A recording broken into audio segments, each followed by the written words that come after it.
É fato, né, que muitas pessoas com TDAH têm problemas para dormir, e desde criança. Tá? Eu sou o Adriano Medeiros, neurologista aqui em Porto Alegre, e vou explicar qual é essa relação, né, de TDAH e problemas com sono. Tá?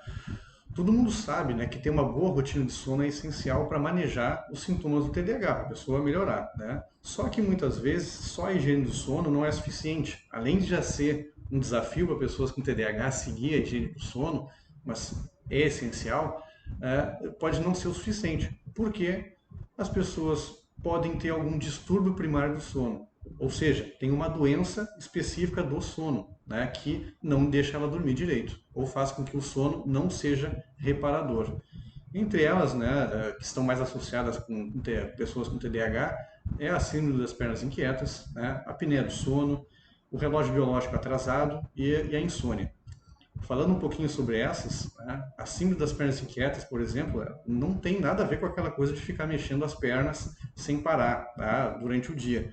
A síndrome das pernas inquietas é um distúrbio do sono, né, em que, quando a pessoa deita para dormir, geralmente quando deita para dormir, geralmente nas pernas acontece um desconforto, que pode ser dor ou não, muito forte, em que a pessoa tem uma necessidade extrema de mexer as pernas para aliviar, inclusive até de levantar da cama e caminhar. Tá? E isso não deixa ela dormir. Isso tira o sono literalmente da pessoa. Tá? Isso pode acontecer nas pessoas que têm TDAH, tá? E pessoas que não têm TDAH também. Eu tenho outros vídeos falando sobre isso, a síndrome das pernas inquietas. Tá? Os distúrbios respiratórios do sono, né, entre elas a famosa síndrome da apneia do sono, também é algo um tanto quanto comum, né, em pessoas que têm TDAH. Se eu fosse escolher uma história, assim, um relato, né, relatar como que é uma pessoa que tem apneia do sono, é aquela pessoa que ronca, né? E que acaba se engasgando com o ar. Ela para de respirar e volta a respirar, como se fosse um engasgo, come o ar, né? E ela se mexe muito fazendo isso, né? Durante a noite toda.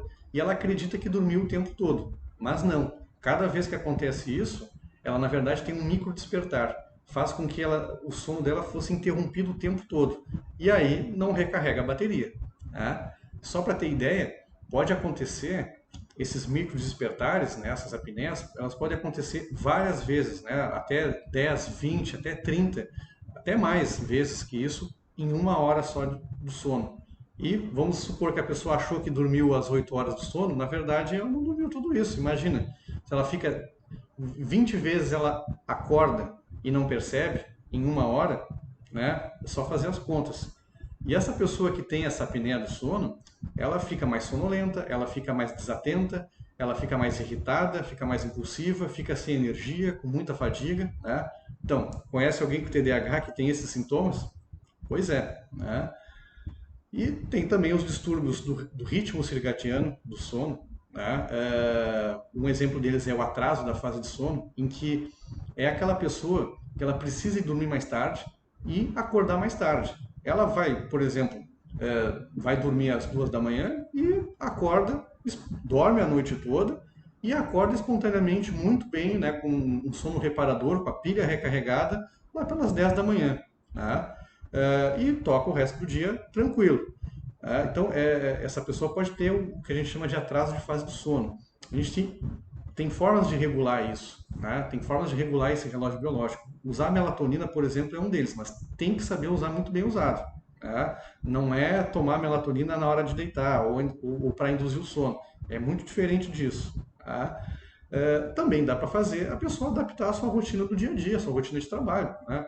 Quem é que não conhece uma pessoa com ou sem TDAH que não rende nada de manhã, está sonolento, não consegue fazer nada de manhã, não consegue nem sair da cama, mas no meio da tarde, no final da tarde, no início da noite, até mesmo de noite, rende muito. Né? A pessoa está disposta, faz o que tiver que fazer.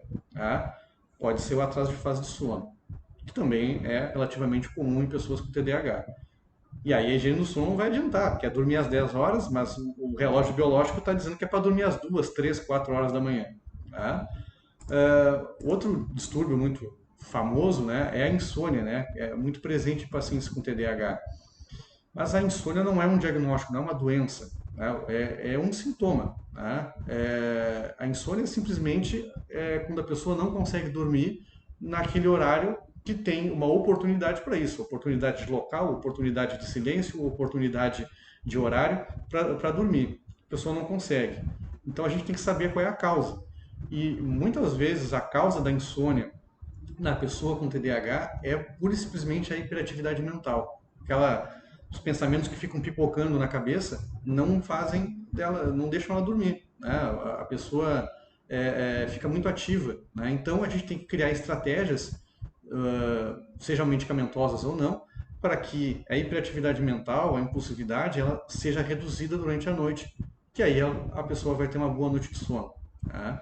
Espero que eu tenha esclarecido para vocês, né, esse aspecto do TDAH e o sono, né, que há sim associação de doenças de sono específicas em pessoas que têm TDAH, né, e não dá para a gente ficar achando que a higiene do sono não funciona, né, que não dá certo, né, ela dá certo, mas se a pessoa tiver uma doença específica do sono, a gente tem que tratar essa doença do sono específica, né, para aí sim a higiene do sono funcionar, ter uma boa rotina de sono e melhorar dos sintomas do TDAH.